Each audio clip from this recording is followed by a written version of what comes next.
So today I'm going to tell you 5 things I hate about the Apple Watch Ultra. So first of all, I would say the battery. It's one of the best things if you compare it with the Apple series. But it's true that compared with Garmin or other brands, it is true that it only lasts 3, 4, 5 days max.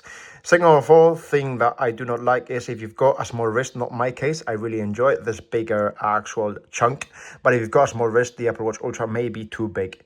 Third thing I would say is something that should take into consideration is the actual Apple Watch and its weight. It does weigh very little, but if you compare it with its colleagues, it does weigh a little bit more. So you have to take that into consideration. Third of all, I would say the actual Apple Watch Ultra is true that it's very comfortable, very easy to use, but it is true that if you've got Android, you cannot use it. Therefore, another actual option that if you've been gifted with it and you've got an Android, you cannot actually pair it with the Android. And I would say fifth thing, and I would say that it's kind of iconic, that with these Apple Watch Ultras, I mean, you always think, are they going to bring out a better version or a more updated version? And I've just spent $800 on this. Those are the 5 main things I hate about the actual Apple Watch Ultra.